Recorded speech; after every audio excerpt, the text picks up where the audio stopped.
Dati, gumagamit kayo ng synthetic na fertilizer, mataas yung ani po ninyo, pero mataas din ang gastos. Yes.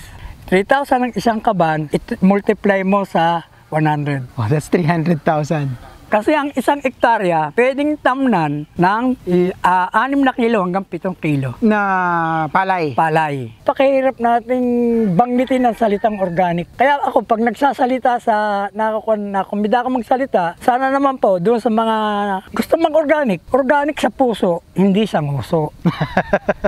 Kasi ang tanong sa akin, organic, may market ba? Yun agad eh. Alam naman natin na magsasaka, kinakailangan kumita. Yes. Ngayon na organic yung tinatanim po ninyo at organic na pataba na lang yung ginagamit o yung proseso po ninyo, bumaba man yung ani po ninyo, pero kumikita pa rin po kayo.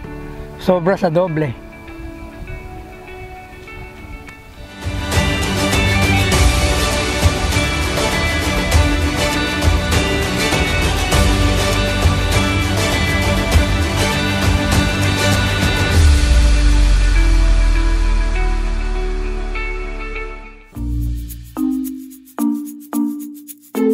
Yes mga kabidyo, nandito pa rin po tayo sa Angat, Bulacan, no? Dito po sa Barangay Santa Cruz na kung saan kasama naman po natin si Tatay Ricardo at tuturuan po tayo ng techniques sa pagpupunla po ng palay. Kung other term, parang taryela na sinasabi po ninyo. Taryela. Pero bagong lahat, Tay, pakilala po muna tayo sa ating mga viewers.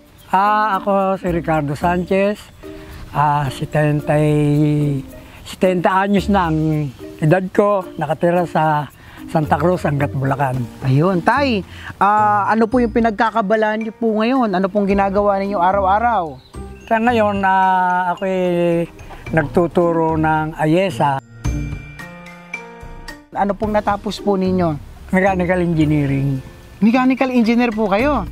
Not exactly kasi hindi naman ako nakakuha eh. Hindi kayo nakapag-board, ganon. Pero ang nag-graduate ninyo is mechanical engineering. So, sabihin na natin mechanical engineering lang. Engineering na. Pero ngayon, nag-i-engineer kayo ng mga pananim. Dito na napokus ang aking panahon. Simula nang makabili kami ng kaprasong lupa. Opo. Hindi ako marunong magsaka. Pinili kong matuto hanggang sa maturuan ako ng life bank ng organic na farming. Sila din po nagturo sa Silang inyo? umakay sa akin. Okay. Itong lupa na sinasaka ninyo kanina, sa inyo po yon, lupa po Sa ninyo? kanya po. Sa asawa nyo po? Apa. Okay. So tapos, kayo na po ang nagmamanage doon sa farm? Sa bukid po ninyo. Ngayon tayo, no, dahil pinasyalan po namin kayo, dahil nasabi nga po ng taga Life Bank, CBE, na kung organic farmer. No? Ngayon tayo, ituro nyo naman po sa amin paano ba yung preparation ng pagpupunla. Ano po yung mga kinakailangan na ingredients po dito o mga gamit para dito sa seedling preparation po natin? Ito ginagamitan ka ng carborized rice hull, vermicompost, and then halo ko yun, 50-50. Ilalagay ko rito yun. Naituturo ko naman ng mano-mano. Sa pagkukuhan ko kasi, dalang ini-employ ko nga ay SRI, manipis lang ang pagsasabog ng palay. Okay. Na kung maaari ay inch ang pagitan para pag binunot ang palay, isa-isa. Hindi nasusugatan ang ugat. Para nang sa ganun, walang stress na nangyayari sa palay. Di tulad nung araw na ang palay, isasabog natin, and then bubunutin natin, ipapalo, itatali, ibabalibag, kaya stress na stress ang palay. Okay. Naalala ko, nung bata ako, Tay, ginagawa ko yun, yung nagbubunot ka. Okay, sa Ilocanong term namin doon, sikka. Sikka. O yan, nagbubunot ng punla, tapos yung iba, pinapalo doon sa tuhod. O kaya naman yung iba, pinapalo doon sa kawayan. So, nakaka-add pala ng stress yun. Kung mga 1 week bago makarecover ang palay. Kasi natatanggal yung mga lupa nun, di ba? Pag pinalo mo, and then nga, ikaw nga ang bigtingin at ipalo. Kaya nga naman, no? Kawawa ginagawa natin sa palay. Ngayon, sa bagong pamamaraan na natutunan ko, yun nga yung pagtatanim ng simple lang, mataraba ko sabihin lang, pero simple at matipid. Okay. Kasi ang isang hektarya, pwedeng tamnan ng 6 na kilo hanggang 7 kilo Na palay. palay. Compare doon sa dating pamamaraan, na ako dati, nung ako'y walang kaalam-alam, nagbibini ako rito ng 5 kabang palay na 50 kilos. Ngayon, sa unti-unti kong natutunan, nakapagkuhan ako ng 100 kilo na itatanim ka sa 2.5 hectares. Yes, okay. Ngayon, dahil ako'y nag-aral, kaya ko siyang tamnan ng mga 15 kilos itong buong 2.5 kong lupa. Okay. Sa pamamagitan ng SRI. Dito po sa pinapakita nating tray ngayon, no? Ideally, ilan ang kayang itanim po ito? Ilang hektarya ba? O mga short portion lang? Short portion lang. Kasi gagamit ka ng maraming tray. Kasi pag ako'y gumamit dito sa bukid, dahil wala pa akong tray nung araw, ang ginagamit namin, mulching.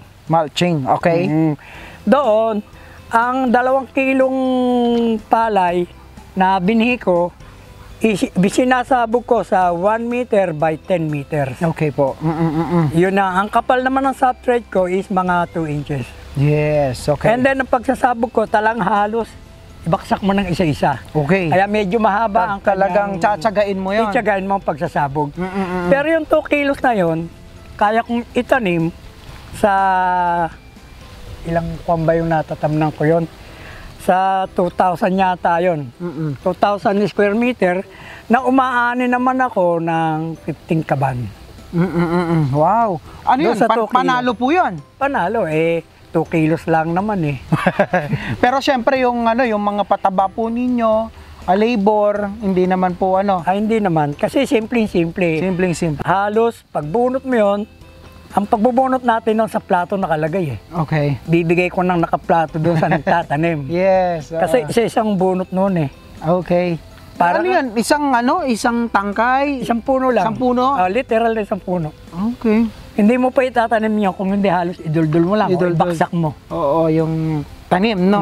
O dito po, sa natin, paano yung gagawin po natin dito? Ganon din dito, ang ginagawa ko rin dito yon. Magsasabog muna ako ng substrate. Ito po. Pagpupula ko. Okay. Ito, may risal na ito. May carbonized risal. Merong, yung vermicompost. Vermicompost, tsaka yung substrate. Gaano po kakapal ang kailangan? Manipis lang, hindi mo naman kukuhan dito Dahil parang pupuwing mo lang yung punla. Ayan, no?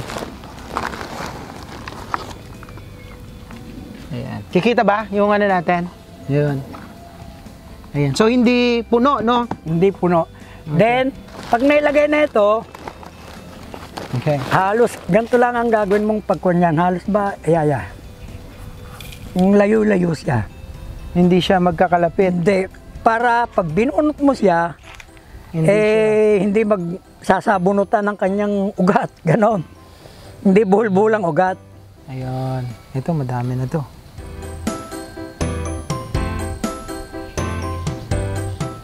So sa isang tray na ito, ilang kilo ang dapat o wala pang isang kilo? Sa grams lang yan. Grams lang.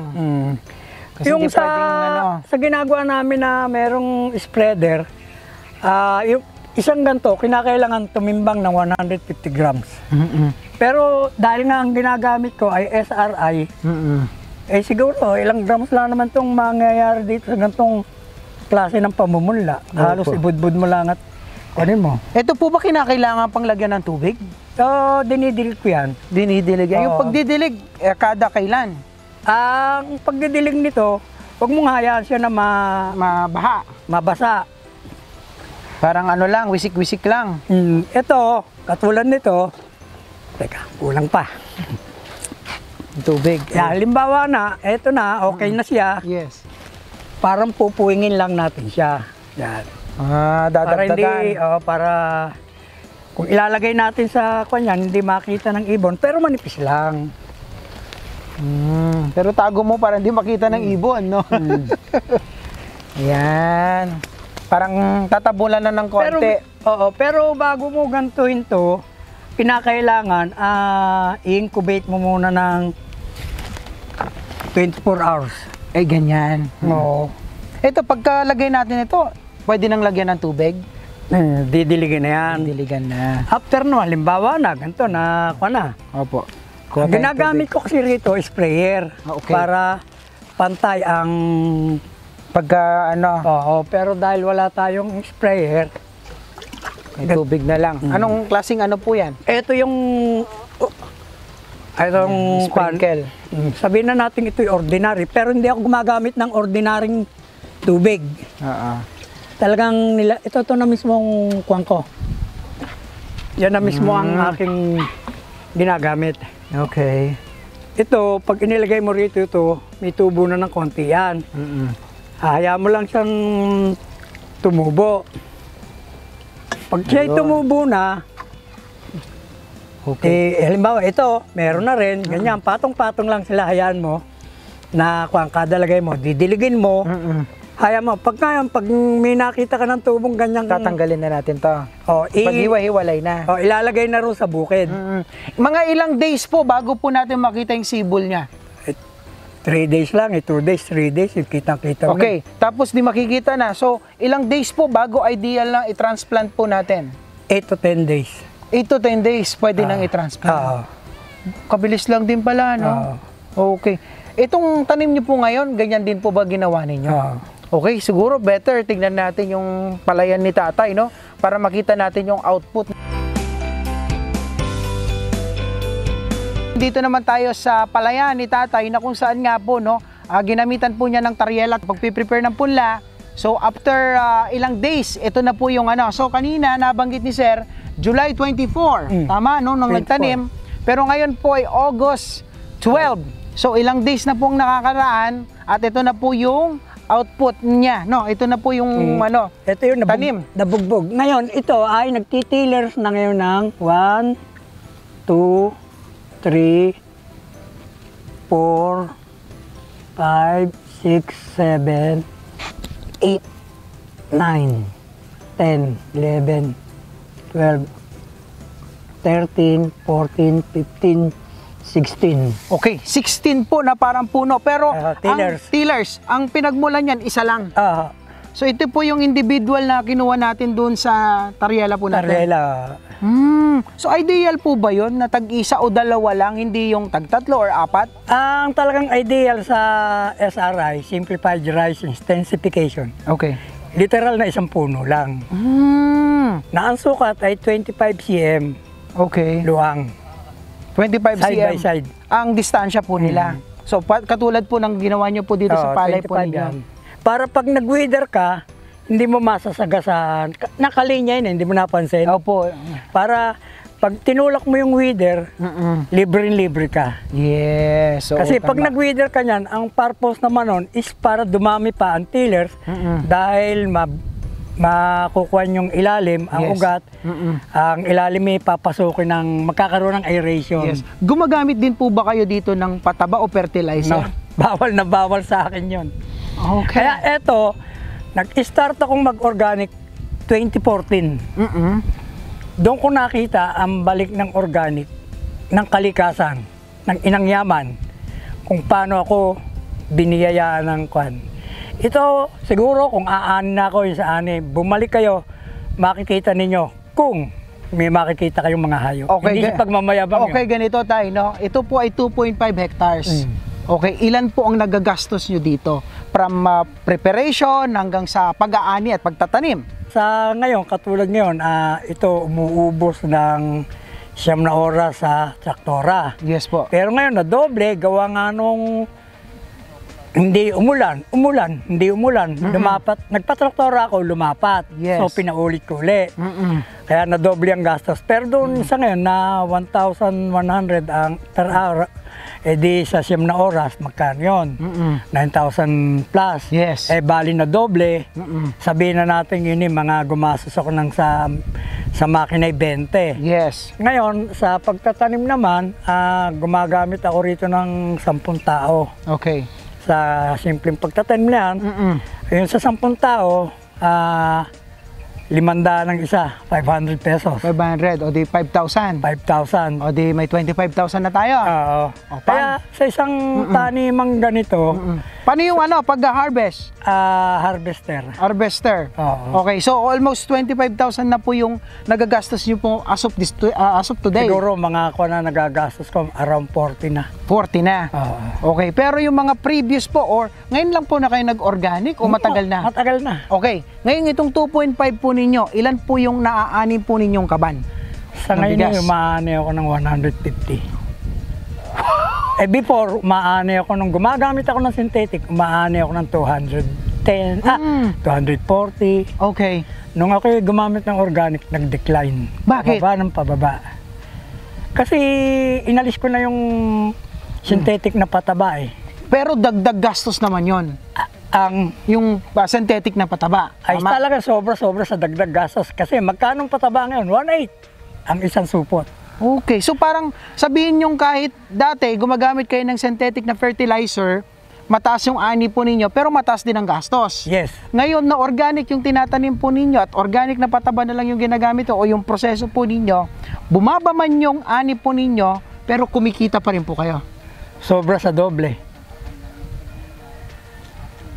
Bakit ko nasasabi? Yes, paano po?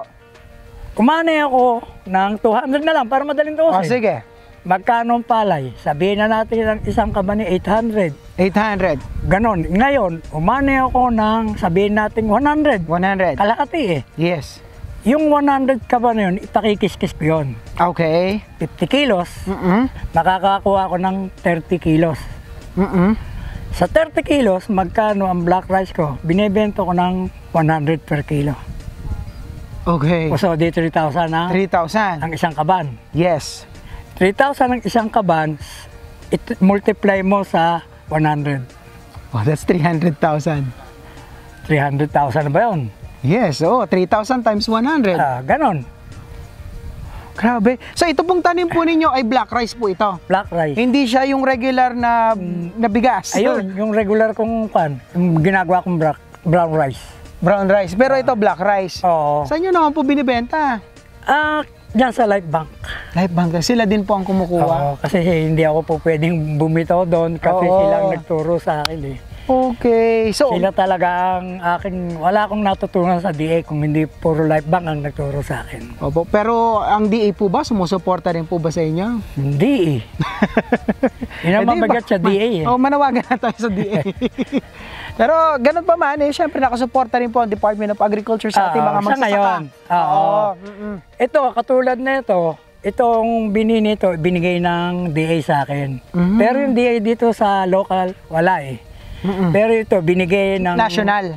Ng Region 3. Region 3. Para gawin namin binhi, organic na binhi.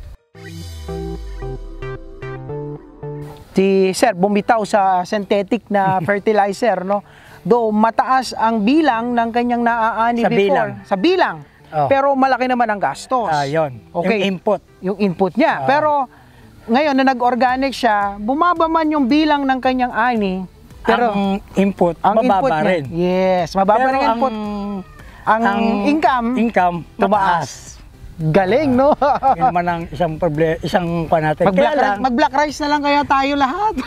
Wala nang regular rice. Actually, ang black rice, isang napakagandang pagkain eh. Healthy. Yes. Pero ang isang kilo nun ngayon, 100 ba? Tama? 100. Mataas din ang value nun. Life Bank ang nagbebenta. Okay. Sila ang aking kapartner.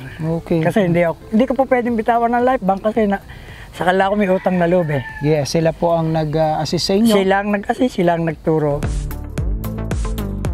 Bago tayo magtapos, ano po yung mensahe po ninyo sa ating mga ka-farmers po dyan, sa ating mga viewers na gustong sumubok din po yung ginagawa po ninyo ngayon? Ang masasabi ko, kung tayo mag-organic, sakripisyo in term na hindi tayo maghanap ng malaking ani. Kasi talagang magsasakripisyo ka, dahil magdi-decline ang lupa mo, isipin mo yung asim ng lupa, aalisin mo.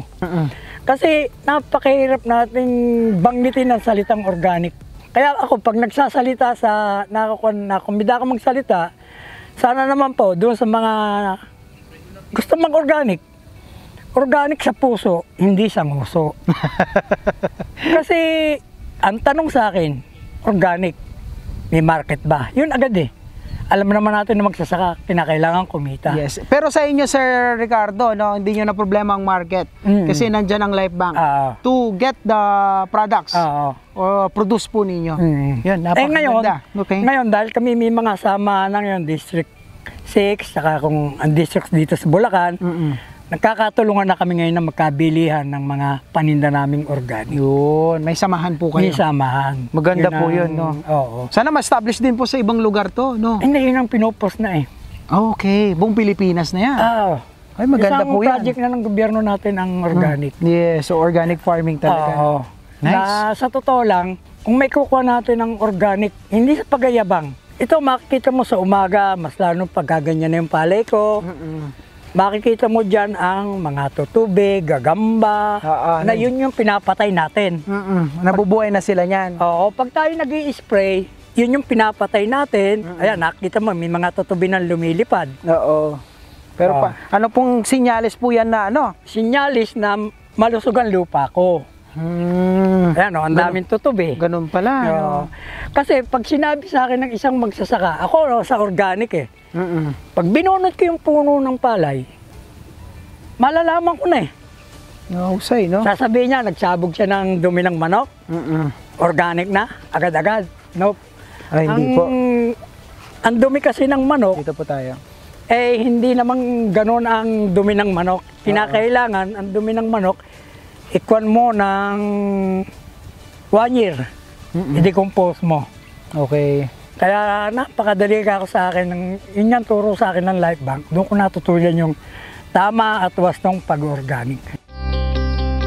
Okay, napakaganda po ng kwento ni Tatay Ricardo na pwede natin kapulutan po ng strategy, no? Na sa pagtatanim po ng palay, pero yung palay po niya is purple or black rice, no? Black rice, Yan, na medyo mataas din po ang value. Pwede natin siguro matry at masubukan.